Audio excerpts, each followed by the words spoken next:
Devant ce matin Monsieur Sami Agli, nouveau président du Forum des chefs d'entreprise. Monsieur Agli, bonjour. Bonjour, merci Bienvenue pour à notre forum. Nous laissons un petit moment, 15 minutes à Monsieur Agli pour nous exposer la nouvelle feuille de route du FCE et les chantiers que le FCE compte entamer dans le futur. Monsieur Agli, à vous la parole. Merci madame, merci à vous tous, merci pour l'invitation. Je suis très honoré d'intervenir aujourd'hui au sein du Forum d'El Moudjahid, un journal ô combien historique et important. On a grandi avec nos parents et jusqu'à maintenant on le lit tous les jours. Merci pour tout ce que vous faites au quotidien. Comme vous savez tous, depuis le mois de juin, j'ai eu l'honneur et le plaisir d'être élu président du Forum des chefs d'entreprise. Les grands chantiers sur lesquels on s'est appuyé pendant la campagne et sur lesquels aujourd'hui nous entamons notre plan d'action sont des chantiers liés principalement à la transformation bien sûr de l'organisation. Vous savez, toute organisation est appelée à un certain moment à s'adapter, à changer par rapport au contexte. Et quand je parle de transformation n'est pas forcément oubli de l'acquis du forum. Le forum existe depuis 20 ans. Et nous en sommes très fiers avec ce qui a été fait jusqu'à maintenant par l'organisation. Et bien entendu, il y a des choses peut-être à corriger d'une manière profonde, rompre avec. Ça, on le fait d'une manière complètement transparente et courageuse. Aujourd'hui, les grands chantiers sur lesquels on s'attale et toute l'équipe du forum est mobilisée, c'est principalement revenir à notre rôle qui est force de proposition, accompagner peut-être réellement, faire porter la voix des chefs d'entreprise qui sont surtout aujourd'hui en difficulté dans différents secteurs de l'économie. J'aurai le plaisir peut-être à répondre sur des questions précises par rapport à ça. Les autres chantiers, bien sûr, la défense réellement de l'entreprise, la PME, les grandes entreprises. Avant de parler d'acteurs économiques tout simplement, aujourd'hui on essaye de mettre les deux types d'entreprises parce qu'ils ont d'autres particularités. Les PME, bien sûr, qui représentent aujourd'hui, juste pour rappel, 95% de notre tissu économique en Algérie, ont des particularités, sont très vulnérables, sont très à la page avec tout ce qui se passe aujourd'hui, les métiers de demain. On doit bien sûr être apte aujourd'hui à accompagner ces entreprises, ce type d'entreprise, et puis réellement créer l'espace d'écoute, d'échange et porter leurs revendications et leurs problèmes pour qu'on puisse réellement être dans notre rôle qui est force de proposition. Les grands groupes, bien sûr qu'il faut les écouter, il faut les accompagner, il faut les défendre. On a des champions, ils sont très importants pour nous et on en a besoin de centaines encore dans différents secteurs. L'acteur féminin est un point important pour nous. Et juste pour dire, on ne fait pas de différence aujourd'hui entre chefs d'entreprise, hommes et femmes. Pour nous, c'est un acteur économique, point. Cependant, bien sûr, quand on leur fait un espace à eux, dédié à eux, pour les écouter et défendre leurs intérêts, ça a toujours été fait au sein du forum. C'est quelque chose qu'on va renforcer, avec laquelle on va aller encore plus à l'avant. La délocalisation ou la décentralisation de l'action est une priorité. Vous savez que le forum, juste pour rappel, et je dirais on peut être très fier avec ce qui a été fait depuis la création du forum, parce qu'on a des délégués dans l'ensemble pratiquement des wilayas. C'est quelque chose d'important pour nous, parce que ça reprend notre action au niveau central en région, et surtout qu'on a l'écoute, on a l'écho, je dirais, de ce qui se passe au niveau des wilayas, au niveau régional, pour qu'on puisse adapter réellement notre stratégie par rapport à des propositions, par rapport à de la formation adaptée, par rapport à des actions en région.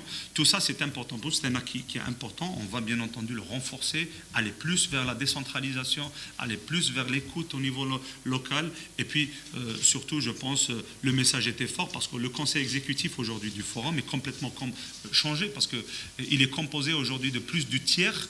On a 35 membres au sein du conseil exécutif et les plus de tiers des délégués de wilaya. Je pense que ça, c'est quelque chose de nouveau au sein du forum. Ça, c'est une des actions principales de la transformation de l'organisation. L'autre axe peut-être qui est important, qui est les jeunes. Vous savez très bien qu'au sein du forum, nous avons une entité forte, puissante, qui s'appelle le GIL FCE, C'est un espace dédié aux startups, dédié aux jeunes qui sortent de l'université, qui viennent dans le milieu de l'entreprise. Et bien sûr, ils ont d'autres espaces à eux, qui n'est pas forcément d'autres revendications, d'autres questions, d'autres problématiques qui sont propres à ce type d'entreprise, qui sont très importants pour les économies. On voit un peu ce qui se passe autour de nous, dans des modèles qui sont inspirants pour nous. Beaucoup de moyens ont été mis en place pour soutenir l'action des jeunes chefs d'entreprise. C'est quelque chose au sein du forum qui va être renforcé. Et bien sûr, on va aller encore plus à l'avant, à écouter, à créer des espaces, à les associer. Il n'y a pas de différence aujourd'hui au sein du forum d'un membre jeune ou d'un membre, je dirais, senior ou moins jeune. Mais juste la problématique, elle doit être adaptée par rapport à ça. L'action, je dirais, à l'accompagnement des chefs d'entreprise à l'export, ça c'est un axe important. C'est une même priorité aujourd'hui au sein du forum. Réellement, ça peut être une alternative réelle à la relance de l'économie et surtout à l'international. Vous savez, quand on exporte, on fait rentrer de la devise. Et vous savez tous aujourd'hui que la devise se fait rare et se fera encore plus rare. Tous les experts vous diront qu'un pétrole à $100 et $80, c'est fini. Parce qu'il faut tout de suite s'adapter. Et quand on compare un peu ce qui se passe chez nos voisins, sans honte, il faut le dire, c'est des modèles aujourd'hui inspirants. On parle de plus de 20 milliards ou 25 milliards d'exportations hors hydrocarbures et un autre voisin a plus de 6 à 7 milliards hors hydrocarbures. C'est fait principalement par des privés. Et nous sommes très très loin de ces chiffres-là. Il faudrait mettre en place une dynamique réelle, priorité centrale au sein du forum, l'accompagnement à l'export. La formation, je pense que c'est un axe qui est important. On a eu le plaisir hier de lancer notre premier cycle de formation auprès des jeunes. Pour rappel, c'est des formations qui sont adaptées par rapport aux besoins. C'est des besoins qui viennent par rapport à nos membres. Et puis nous, on s'adapte par rapport à ça. Et c'est un service aux membres, bien sûr, qui va être accentué, qui va être renforcé à l'avenir. Les services aux membres, d'une manière générale, c'est quelque chose qui a toujours existé au sein du forum. Comme je suis membre du forum, qu'est-ce que j'ai à gagner ? Et là, on parle de services aux entreprises réellement, parce que ça sert l'ensemble de la communauté d'affaires. Quand on fait des analyses et on les rend publiques, ça sert l'ensemble des acteurs économiques et pas forcément nos membres. Et bien sûr, notre priorité est donnée à nos membres à travers des services directs, différents services. Je pense on aura l'occasion d'en parler. Et puis, d'une manière générale, repenser complètement notre modèle, repenser complètement notre gouvernance, s'adapter, se corriger avec beaucoup de transparence, dire les choses qui n'ont pas forcément été bonnes, et puis aller les changer. Ne pas reproduire les mêmes erreurs, ça c'est quelque chose d'acté. Je pense un peu à l'engagement apolitique, qui est le premier engagement aujourd'hui de l'organisation, et c'est le nouveau ADN de l'organisation. Vous ne verrez plus jamais le forum des chefs d'entreprise s'immiscer dans d'autres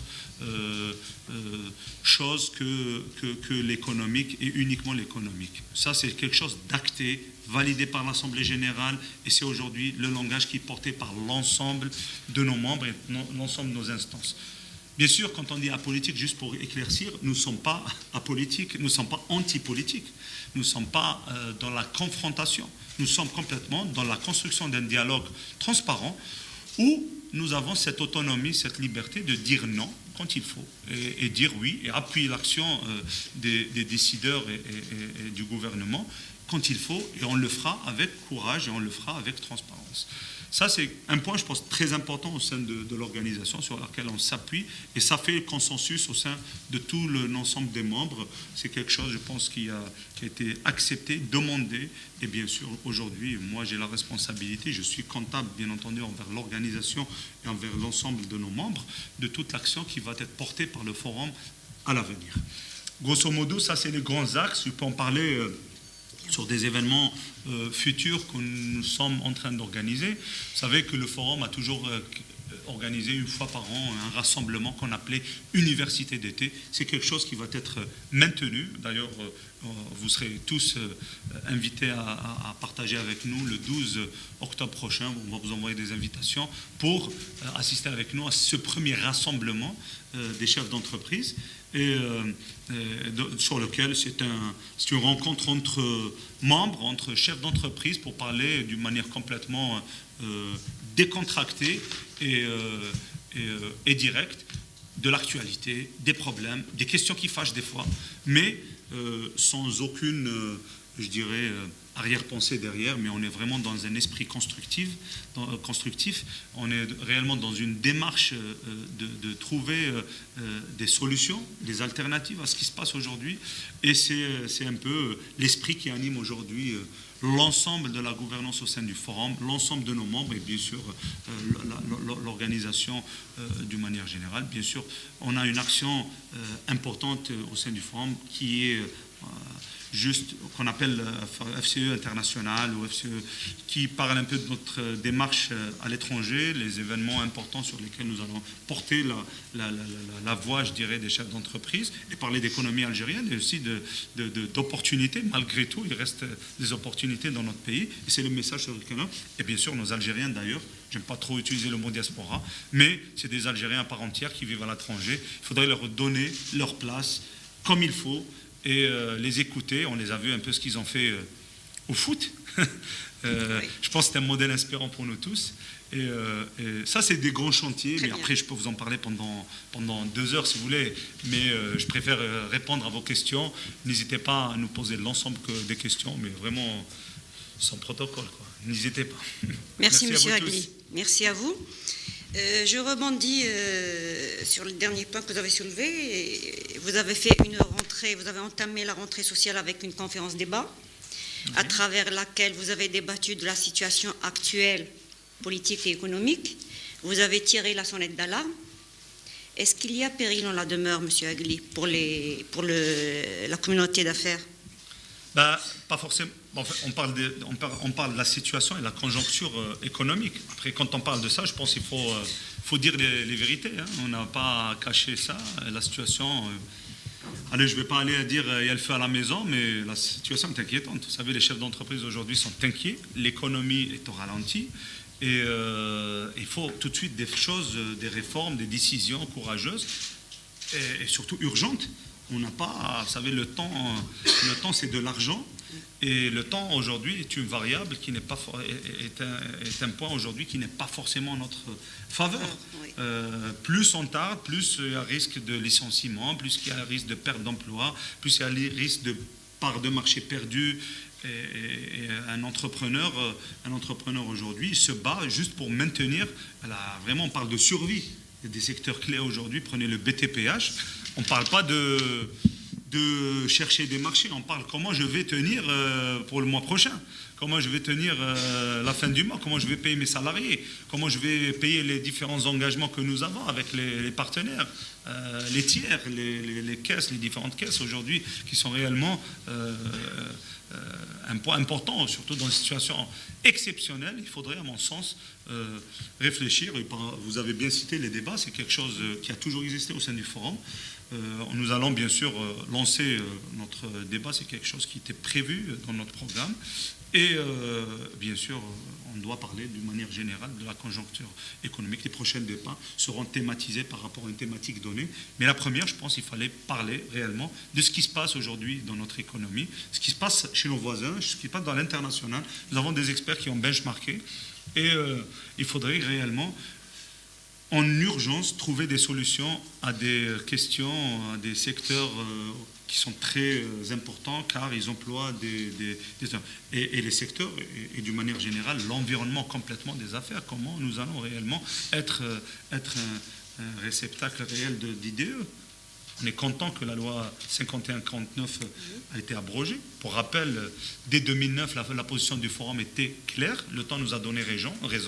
C'est que cette loi n'a pas réellement apporté des IDE comme beaucoup de gens le pensent. Bien au contraire, était un frein, bien sûr sur des secteurs stratégiques, mais là, il faudrait réellement éclaircir qu'est-ce qu'on appelle stratégique.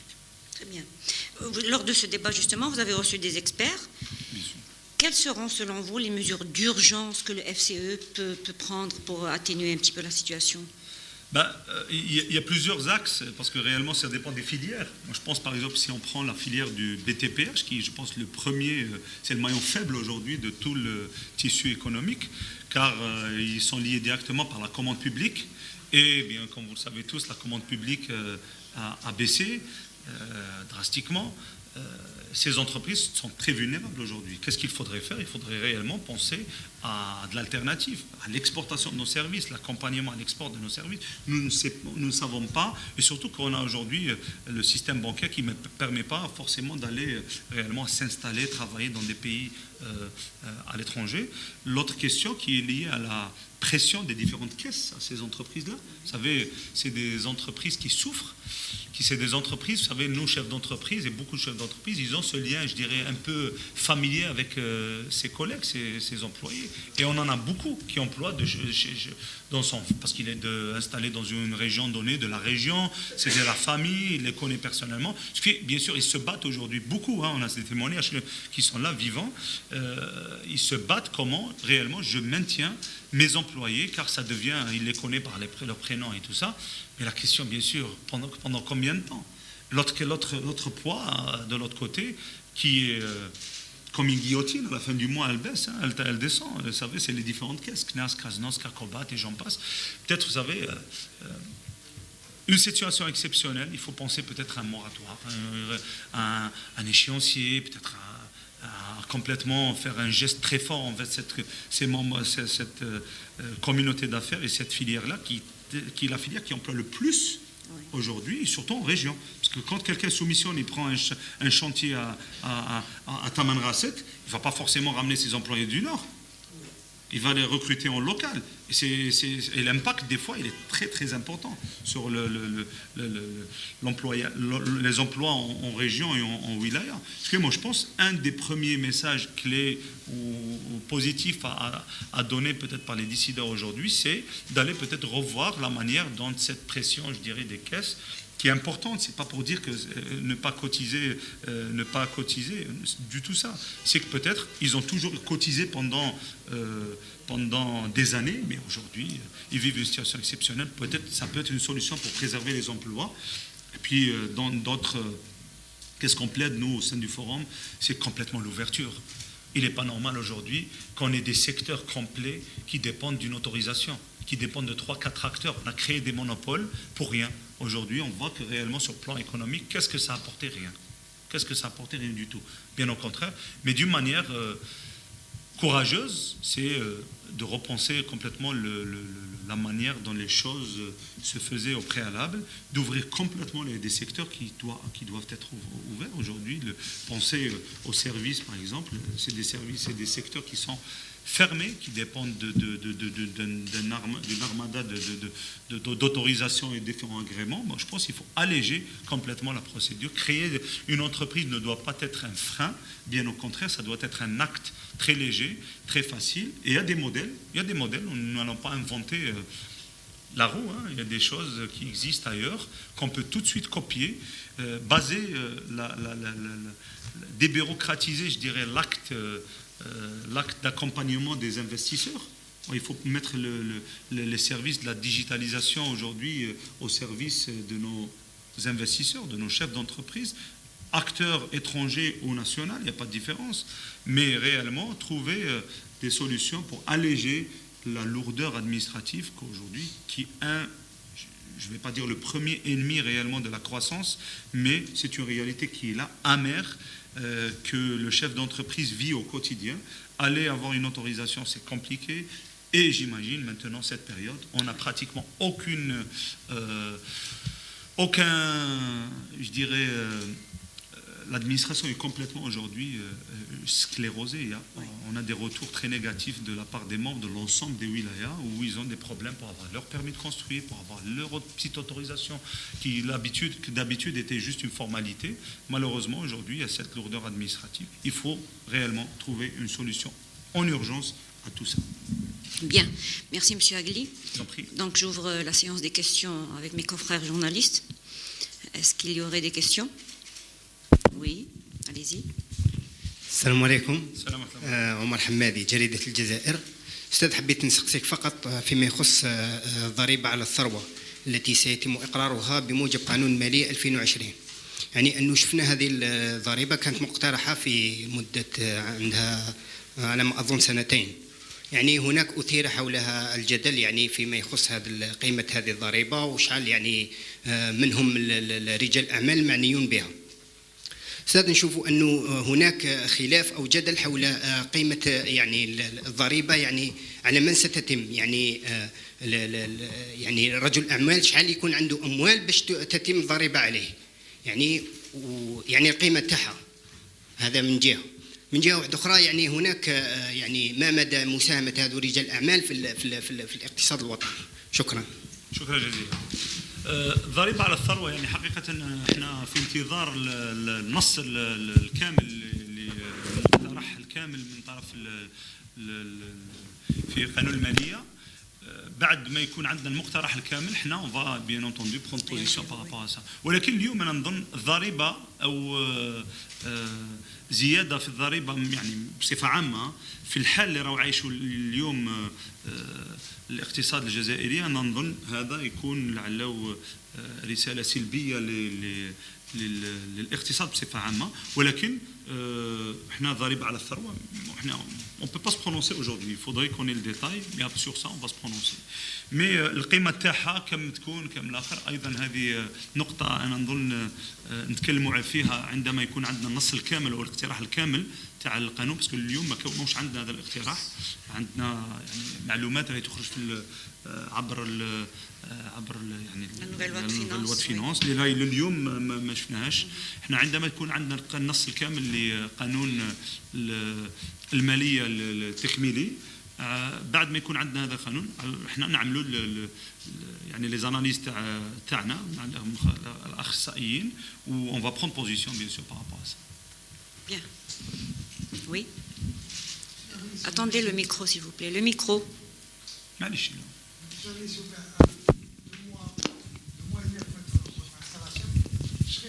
Très curieux, intéressé de savoir le FCE, c'est combien d'adhérents exactement maintenant? Vous êtes?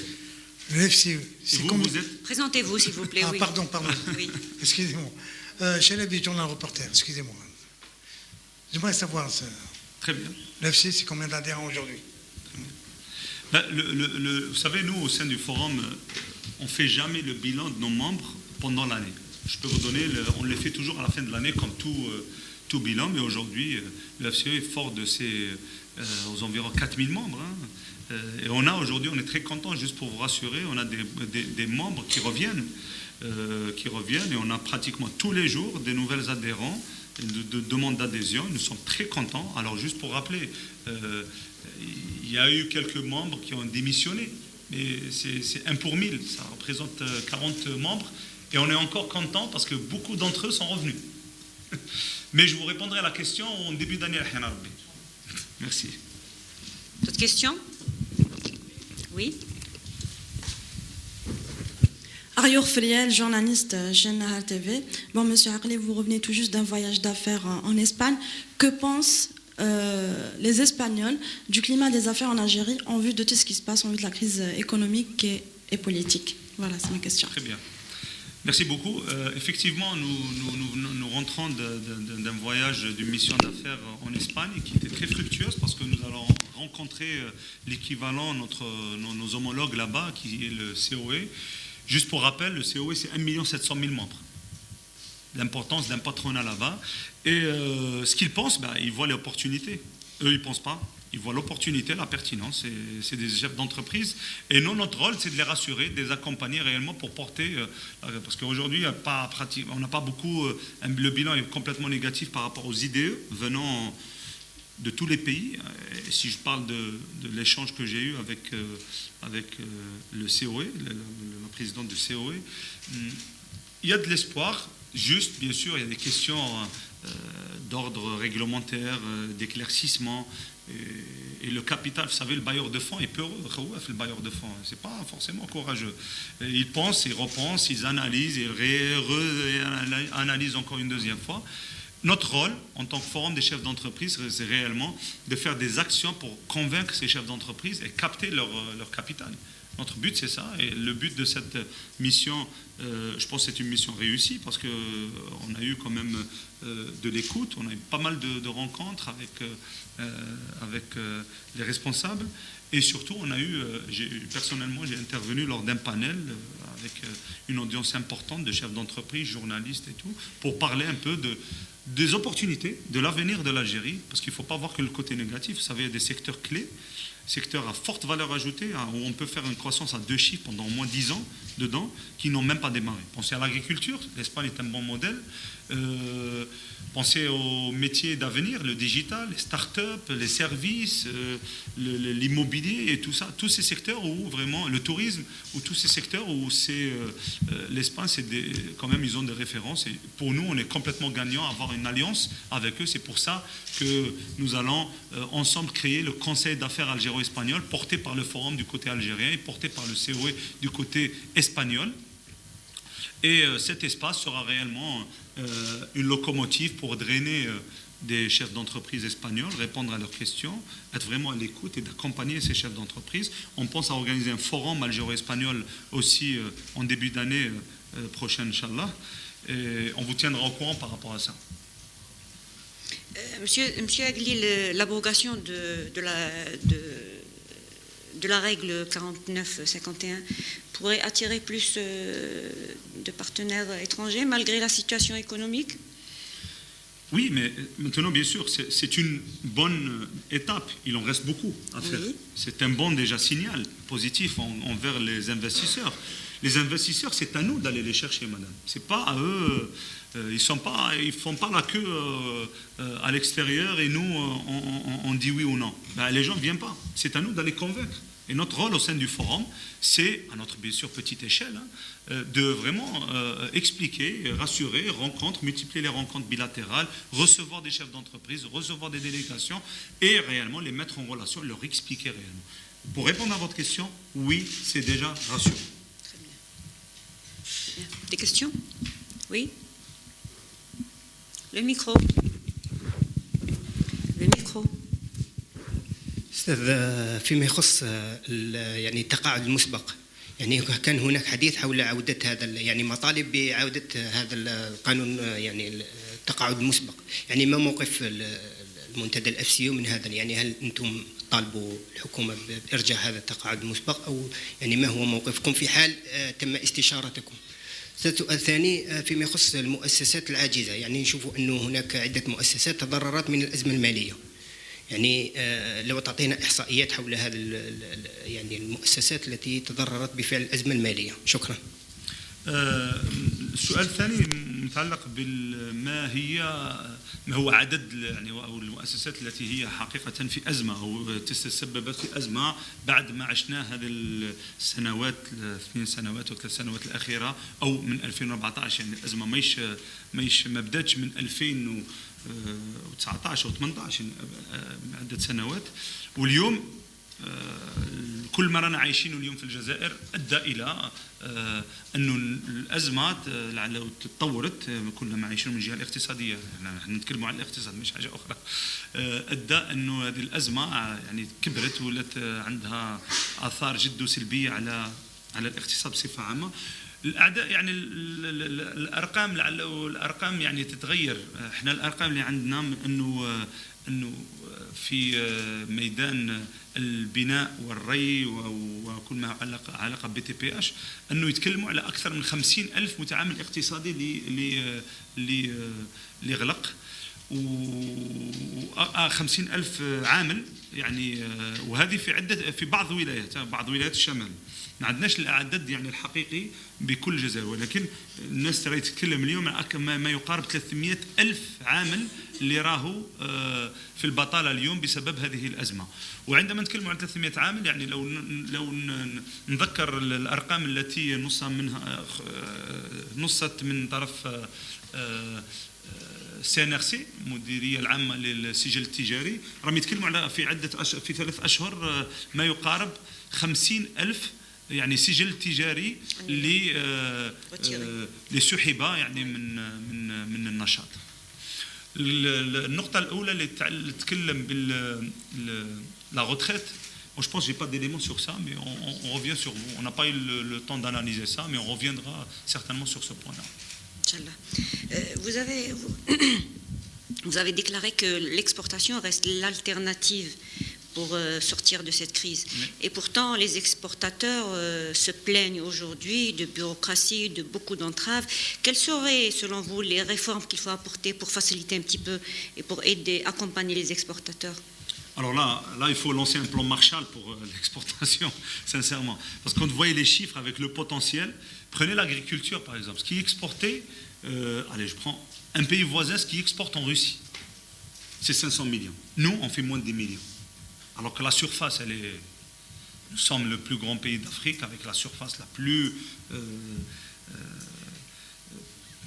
large possible en termes de possibilités d'investissement. L'eau, elle est abondante, l'infrastructure existe. Pourquoi on ne fait pas? Bon, je pense qu'il y a un gros problème, il y a de grosses réformes à apporter déjà au niveau du système bancaire.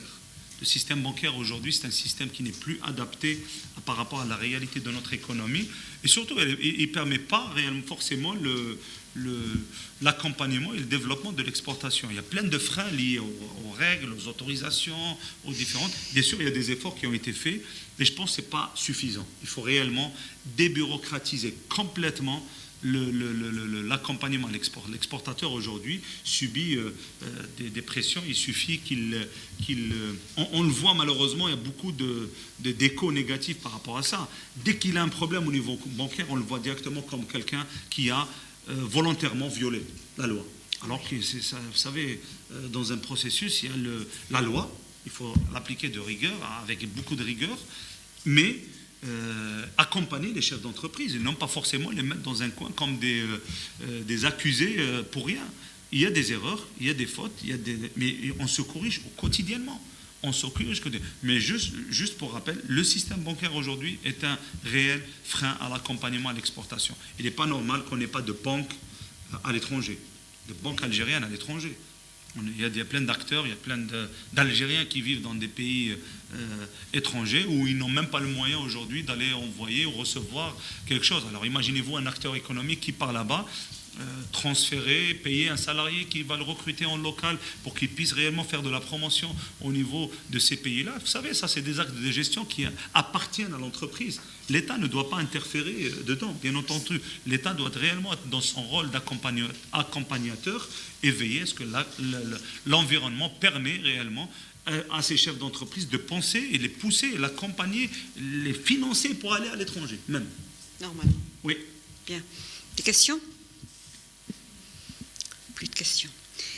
Vous avez aussi demandé, M. Agli, vous avez demandé la réflexion et la révision de revoir la gestion des subventions. Oui.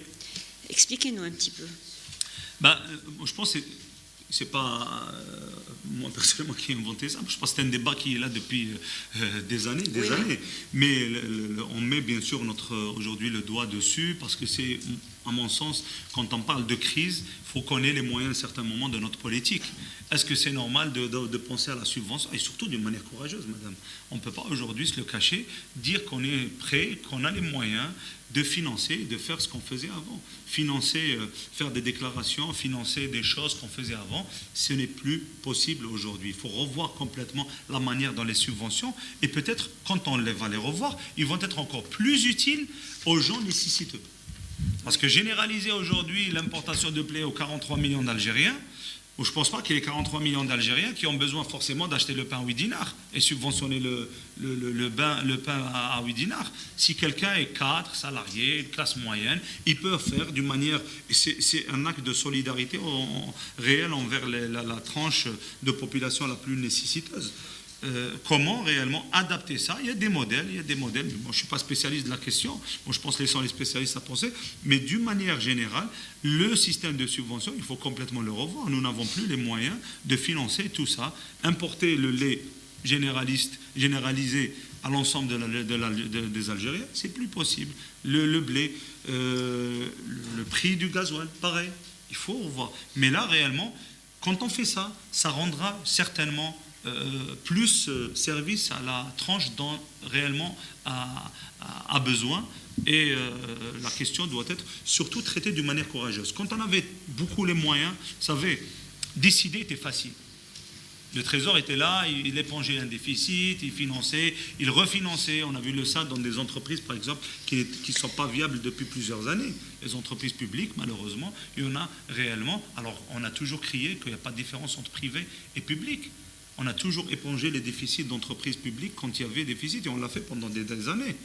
Aujourd'hui, le privé, si on se réfère à ce qui est mentionné par la loi, nous sommes acteurs économiques, point, il n'y a pas de capital.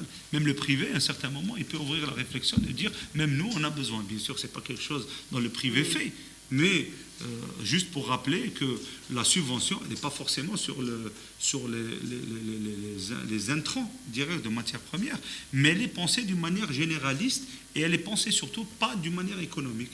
C'est plutôt des actes décidés par des politiques et sans aucune association, des experts, des chefs d'entreprise et des gens qui peuvent réellement apporter un plus dans la réflexion. Bien. Des administrateurs ont été installés au niveau des grandes entreprises dont les patrons sont en prison. Oui.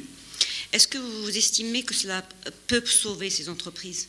C'est déjà un bon acte. Nous, au sein du forum, je pense lors de notre premier CE, au début juillet, nous avons salué, quand l'information est déjà sortie, d'installer ce comité ad hoc par le ministère des Finances pour trouver des solutions. Et nous avons tout de suite salué la décision. C'est un acte. Nous sommes dans notre rôle. Nous sommes, quand il y a quelque chose de bien, on le dit d'une manière transparente.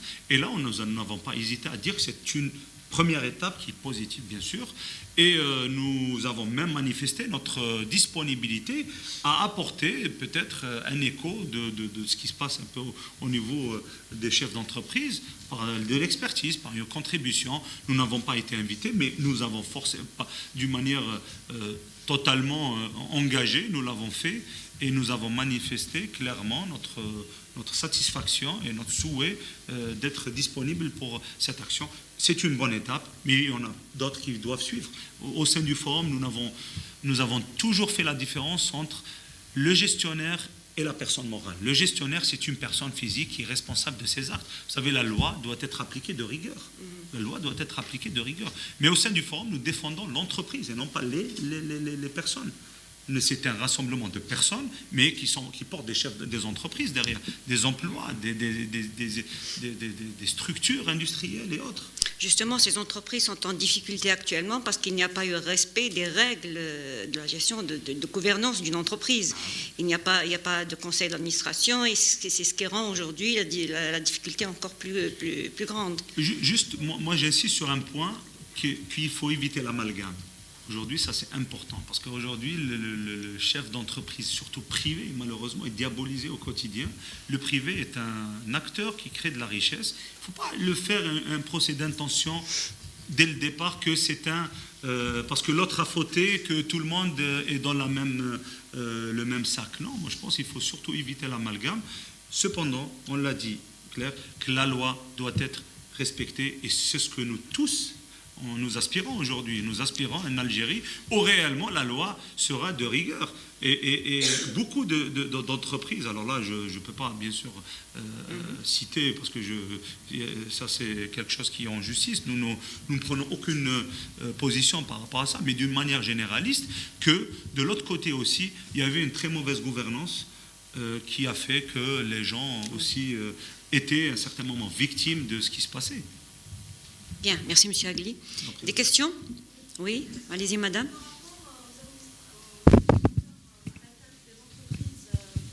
En difficulté, oui. Voilà, en difficulté, que pensez-vous du fait qu'on ait désigné des administratifs étrangers à l'entreprise au lieu de chercher à trouver des administrateurs au sein du conseil administratif de l'entreprise elle-même qui sont peut-être au courant de tout ce qui se passe à l'intérieur de l'entreprise ? Je ne peux pas vous répondre parce que je pense même nos lois. Étant chef d'entreprise vous-même, vous avez peut-être une petite idée quand même. Oui, je vais vous répondre. Mais juste pour rappel que même, je pense, les textes de loi ce qui m'a été rapporté, alors je ne peux pas vraiment, si c'est faux, ça m'a été rapporté par quelqu'un qui connaît un peu l'environnement juridique. Même nos textes de loi sont un peu pauvres par rapport à au traitement de ces problématiques. Nous n'avons pas beaucoup de solutions. Il y a 2 ou 3 solutions qui sont reprises d'une manière généraliste. Après, vous savez, un juge, s'il décide de nommer, il ne va pas nommer forcément quelqu'un de l'intérieur. Ils sont responsables de ce qui s'est passé. Peut-être ramener quelqu'un de l'extérieur, mais peut-être le mettre au sein d'un groupe de travail. Mais sur ça aussi, on ne peut pas se prononcer. Dire que c'est bien ou mauvais, peut-être on va leur laisser le temps peut-être qu'ils vont bien faire, hein, vous ne savez pas. Sauver des structures, des emplois, faire les priorités, et puis il n'y a pas de modèle type, ça dépendra de l'entreprise réellement. Comment elle a fauté, quel type de faute, qu'est-ce qu'elle a comme ressources, quel est l'impact réellement sur les décisions. Il n'y a pas de modèle type sur comment sauver. Ça, vraiment, l'expert va se pencher sur le modèle de l'entreprise, sur sa spécialisation, sur ses moyens qu'il y en a, les intrants, les encours, et décider. Mais le principe de nommer déjà un administrateur, bien sûr, moi je pense que c'est un signe positif déjà. Qu'il y a une volonté de sauver. C'est déjà ce je pense qu'on garde comme un important point. Le reste, on va bien sûr suivre l'évolution. Mais les chefs d'entreprise qui étaient responsables, moi je pense que séparer l'entreprise de la personne. Entreprise aujourd'hui c'est un acteur économique, c'est une entité économique plutôt, qui a des ressources, qui a financé beaucoup de projets, des banques publiques. Il faut penser tout de suite à sauver les urgences, c'est de sauver l'outil et en priorité les emplois. Bien. Des questions? Oui. Bonjour madame. Tout à l'heure, vous avez demandé est-ce que le secteur stratégique concernant la règle 51-49 sera défini par le gouvernement. Pour savoir les propositions de SIE dans ce cas. Alors là, secteur stratégique, tout peut être stratégique, madame. Vous savez, dans l'agro-industrie, ça peut être stratégique dès qu'on a un site industriel important. Dans les services, une entité peut être stratégique parce qu'elle a beaucoup de clients et son impact est... L'ouverture peut être nocive aussi pour ces secteurs-là, mais il faut les définir, bien sûr. Mais après, entre nous, faire aujourd'hui comme secteur stratégique, nous, ce qu'on voit, secteur stratégique, il n'y en a pas 36, mais bien sûr, nous sommes producteurs de oil and gas, il faut préserver ça. Ça, c'est quelque chose qu'il faut, je pense, la maintenir. Mais au niveau vraiment en production, mais les services pétroliers aussi, il faut les ouvrir. L'agriculture, pareil, ça peut être stratégique dès qu'on a un investisseur qui vient à 100 000, qui demande des 100 000 hectares. Mais même ça, à mon sens, n'est pas stratégique. Parce que quand on a un secteur où on a 3 gros acteurs, comme les télécommunications, allez, il est difficile de l'ouvrir pour en avoir 100. Dans tous les pays, on a 3 ou 4. Là, il faut préserver. Mais ce n'est pas à nous de le faire. Nous, on fait des propositions, mais nous plaidons pour l'ouverture, hein, clairement. L'ensemble, nous, si vous venez aujourd'hui demander notre avis, nous plaidons pour l'ouverture générale. Ce n'est pas nous qui le disons, c'est la Constitution. La Constitution stipule clairement que la liberté d'investir, elle est complètement acquise par la loi. On rappelle juste ça. Hein, vous savez, personnellement, si on fait un bilan par rapport aux fermetures de secteurs, qu'est-ce que ça a apporté, madame ? Aujourd'hui, nous sommes le seul pays au monde où nous n'avons pas de banque à capital algérien privé. Pourquoi? Parce qu'il y a quelqu'un qui a fauté? Mais non, il faut mettre la loi, défendre à ce que la loi soit appliquée avec rigueur, mais ne pas fermer. Dans les différents services aériens et d'autres, pourquoi ne pas l'ouvrir? Et là, j'en passe, hein, vous savez, il y a des secteurs aujourd'hui où c'est soumis à des agréments, autorisations qui ne sont jamais obtenables. Jamais obtenables. Nous plaidons pour complètement alléger tout ça. Là où, et puis surtout, madame, d'une manière courageuse aussi le dire, là où il y a trop d'agréments, c'est un nid de corruption. Il faut le dire d'une manière courageuse. Pourquoi mettre énormément de freins? Par contre, mettez des lois qui doivent être appliquées avec rigueur. Là, je suis d'accord. C'est ce qu'on nous aspirons tous pour ce que va être l'Algérie de demain. Bien. Oui. Monsieur, je voudrais revenir sur un point. Oui. Vous avez l'information que ça veut dire qu'au sein du SIE, vous avez évité de refaire les médias passés. Je parle ici à la veille des campagnes présidentielles. Est-ce qu'au niveau du SIE, il y aura réellement Jamais. aucune institution Alors, juridique? tu ne lui mets pas. Non, jamais.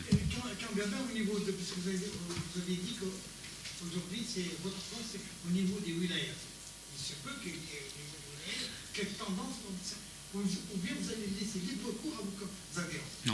écoutez, alors là, je suis comptable devant vous sur ça. L'engagement du forum aujourd'hui est complètement apolitique. On ne fera jamais, on ne va plus s'immiscer, ni le forum, ni ses structures, ni ses membres, dans toute action politique. Par contre, les gens sont libres de le faire. On n'est pas là pour freiner les gens. Vous savez, c'est de l'associatif qu'on fait.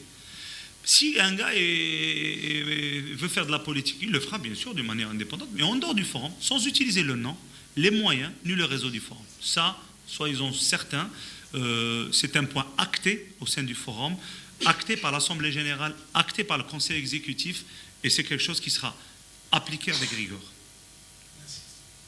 Bien, merci. Oui, tu as une question? Bonjour.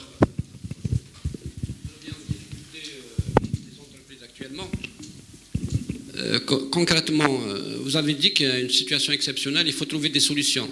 Et quelles sont les solutions aujourd'hui que propose le forum? Est-ce que vous avez rencontré des responsables au sein des ministères ou pas? Et quelles sont les solutions que propose le forum? D'une et de deux, mais au-delà de la conjoncture actuelle, en fait, la situation du secteur du BTPH ne date pas du déclenchement du mouvement populaire, date bien avant. Et les résultats d'une certaine politique que le forum lui-même a soutenue. Mais aujourd'hui, mais malheureusement, cette politique fait qu'on a construit des millions de logements et des kilomètres de routes, et malheureusement, on n'a pas construit un outil de réalisation digne de son nom, capable de lever des fonds à l'étranger ou en Algérie.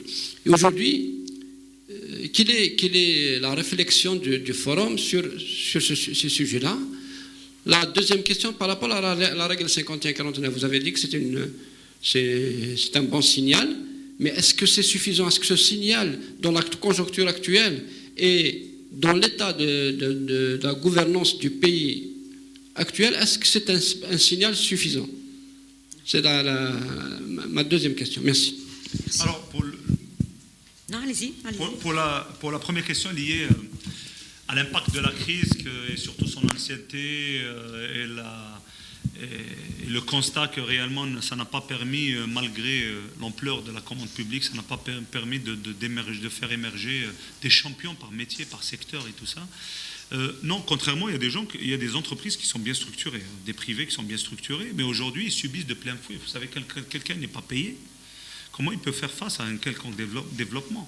Quand quelqu'un, du jour au lendemain, il avait une projection, des encours et tout ça, et tout est arrêté, comment il va faire réellement une projection? Je suis d'accord qu'on n'a pas pu permettre la création réellement de grands champions, mais ça, c'est un constat amer qu'on fait, malheureusement. Il faut dire quelle est la solution. Moi, j'en ai parlé de quelques solutions.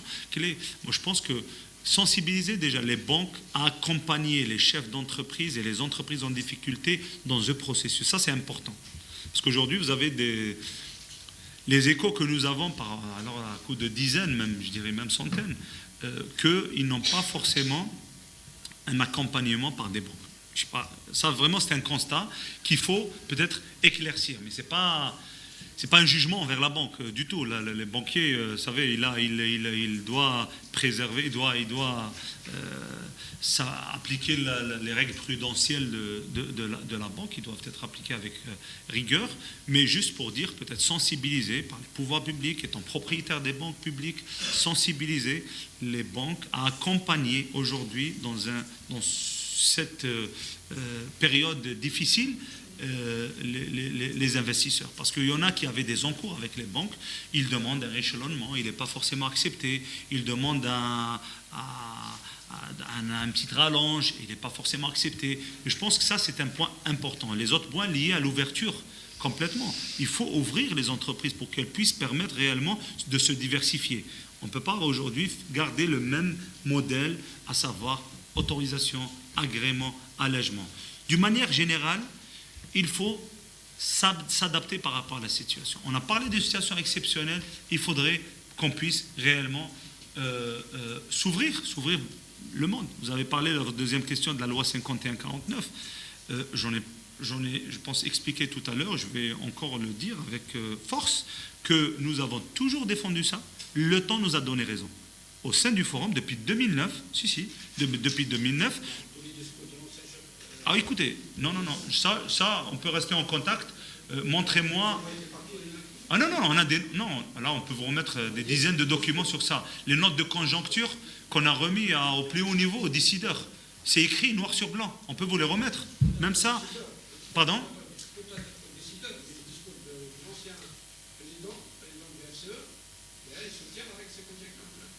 Ah, écoutez, moi je vous dis, on peut vous remettre des dizaines de documents. On ne parle pas de un, on ne parle pas de deux. Je peux vous remettre avec grand plaisir, Rani, à vous transmettre le manifeste, qui est un document épais quand même, qui a coûté très cher au forum et qu'on a remis au Premier ministre, aux plus hautes autorités de l'État.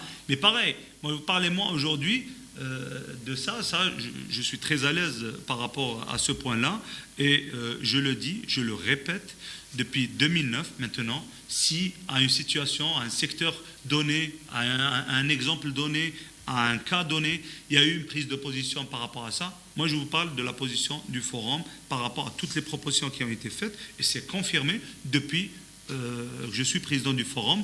On l'a dit pratiquement les premiers jours. Les premiers jours, on a dit qu'il faut abroger, alléger complètement la procédure, comment réellement capter ces investisseurs étrangers. Vous savez, c'est très important pour nous. Il ne faut pas dire que nous n'avons pas besoin d'étrangers. Nous avons besoin, et l'État n'est pas là pour interférer sur un pourcentage, de décider entre moi et entre l'investisseur de donner 51.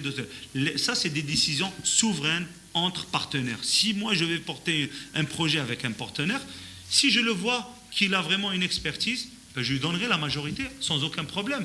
Mais si peut-être on a des opportunités où un étranger vient complètement financer le projet, il a besoin d'un partenaire algérien juste pour l'accompagner, il lui dit, moi je vous donne 10%. Et moi je vous finance 100% du projet. Mais pourquoi nous on est là pour... la loi intervient pour interdire ça?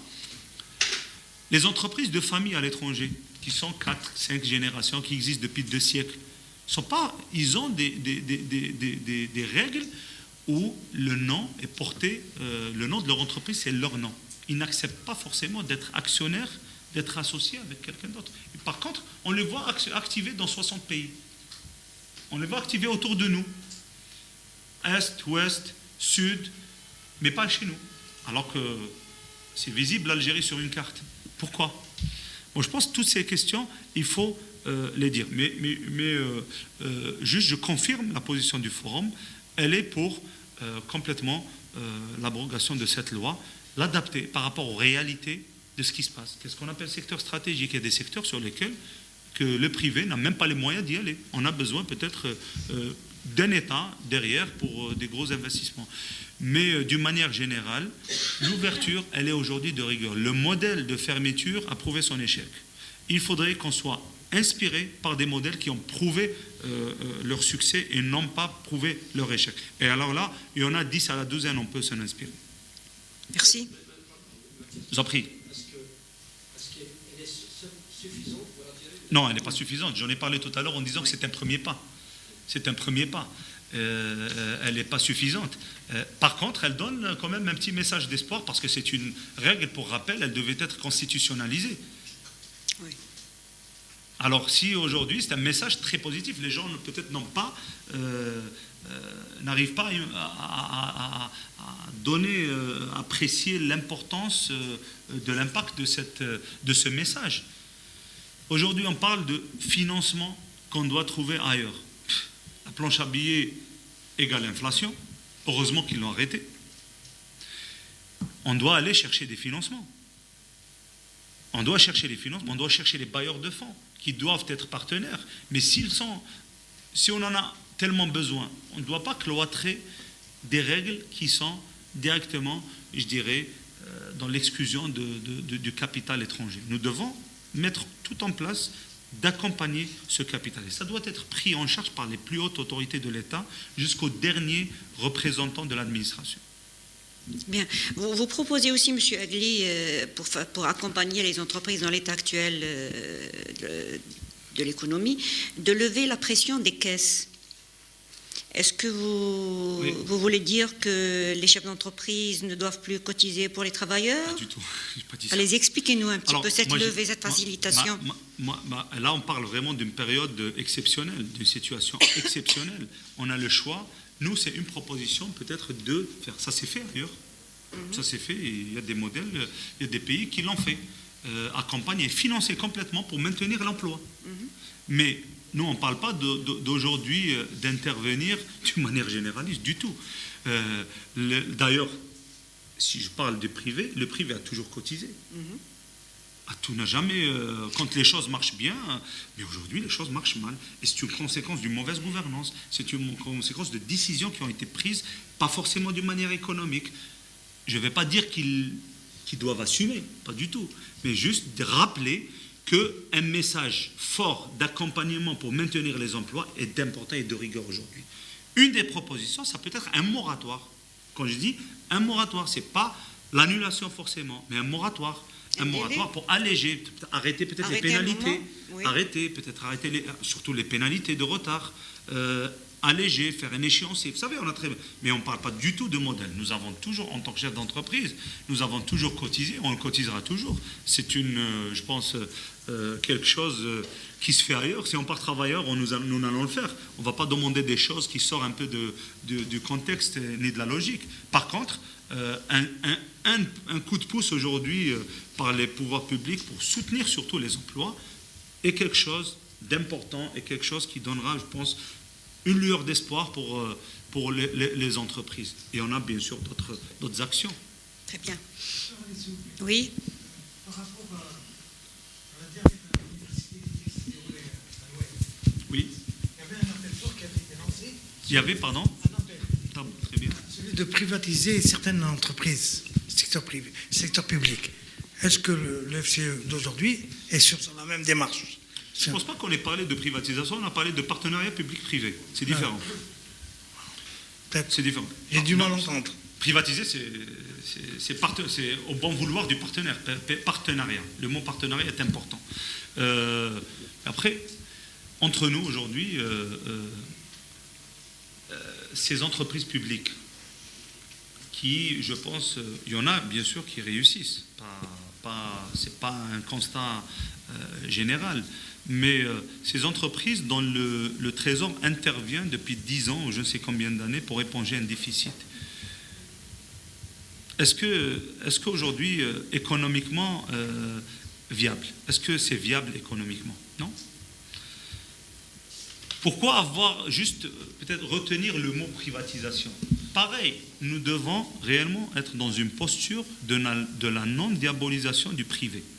Le privé est un acteur économique courageux, parce qu'aller maintenir le travail et les investissements dans des périodes critiques, aller se battre contre une administration lourde, aller aujourd'hui se battre contre une concurrence déloyale, moi je pense qu'il faut rendre hommage au privé, ne pas le diaboliser.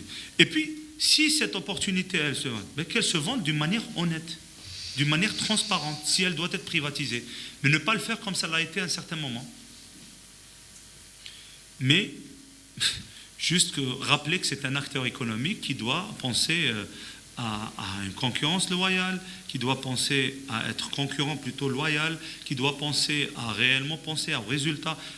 Citez-moi une entreprise publique qui a donné des dividendes à l'État. Pareil, nous ne sommes pas en train de diaboliser. Bien au contraire, nous faisons un constat pour un acteur économique, point. Parce que l'État a longuement défendu la non-différence entre privé et public. Aujourd'hui, elle doit être appliquée de rigueur. Mais il ne faut pas avoir de sentiment, je dirais, pour le public et non pour le privé, ou pour le privé et non pour le public. C'est un acteur économique. S'il est bon économiquement, bien. Et s'il n'est pas bon économiquement, il subira les mêmes conséquences que n'importe quel acteur économique. Bien, merci. Est-ce qu'il y a d'autres questions? Oui.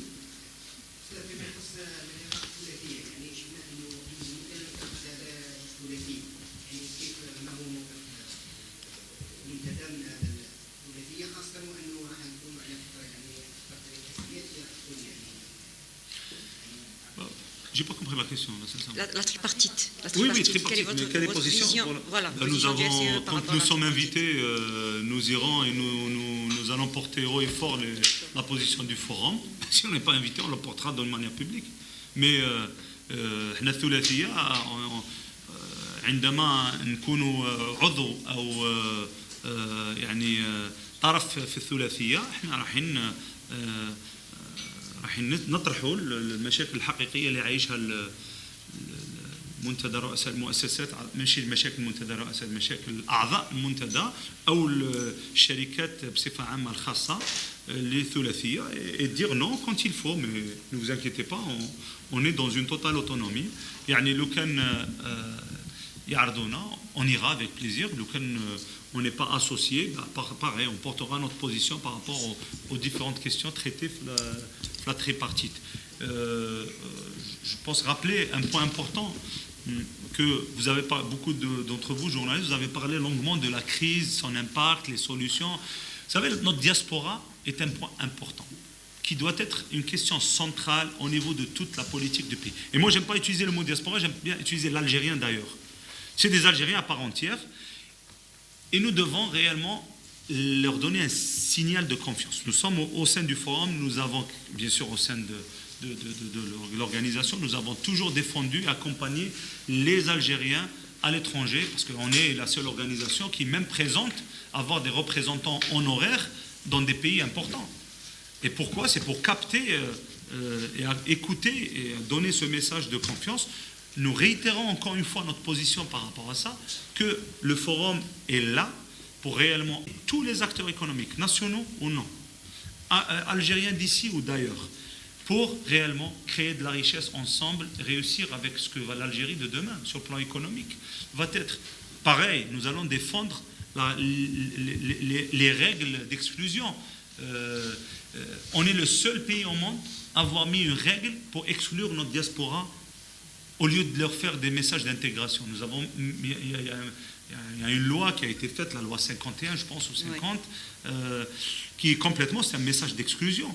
On n'a pas besoin de le faire généraliste comme ça. Nous devons le faire pour des postes clés, pour des postes importants. Mais si demain on a besoin de relancer le marché boursier, de relancer, d'avoir vraiment une compétence algérienne qui a prouvé sa réussite dans plusieurs pays, l'avoir comme un poste de ministre demain.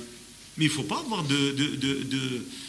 réellement de frein à l'intégrer. C'est des Algériens qui aiment l'Algérie. On l'a vu pendant le foot. On a ramené un capitaine qui est venu de l'étranger. En quelques mois, il a fait ce que nous avons, nous, tous. C'est pas pour dire que les nôtres ne sont pas bons, du tout. Mais peut-être on a besoin de ce plus.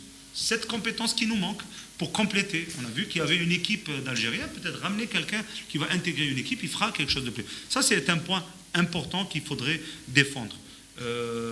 Les différents événements que nous allons organiser à l'avenir, c'est des événements justement pour essayer de donner toujours ce message d'espoir, expliquer, éclaircir les zones d'ombre pour ceux qui viennent travailler. Algériens ou pas, bien entendu, mais d'une manière générale, nous, au sein du forum, nous sommes complètement pour l'ouverture, nous sommes complètement pour diminuer au maximum le poids de l'administration et raccourcir au maximum le temps administratif, parce qu'il est très long aujourd'hui, le temps administratif. Quand vous voyez ce que ça prend pour réussir un projet ou le concrétiser, c'est énorme comme perte de temps. Et quand on perd de temps, on perd toujours des parts de marché, de l'investissement, une cotisation et ainsi de suite. Bien. Il n'y a plus de questions? Je vais vous faire de la politique, M. Agli, même si vous ne voulez plus faire de politique. Comment voyez-vous, comment peut-on arriver à une stabilité politique pour arriver justement à une stabilité économique, pour pouvoir sortir de cette crise? Je peux vous donner en tant qu'économique, je l'ai bien dit au début, que je suis là, je suis prêt à répondre à l'ensemble des questions liées à l'économie. Mais politique, vous savez, c'est quelque chose, on n'est pas forcément compétent, c'est pas ça. C'est que je donnerai mon avis en tant que citoyen, on est tous concernés, parce que ce qu'on est en train de vivre. En tant que président d'organisation, je ne me prononcerai sur aucune question politique. Très bien. Merci à vous, merci M. Agli pour vos réponses. Merci à mes confrères journalistes. Merci beaucoup. Tous.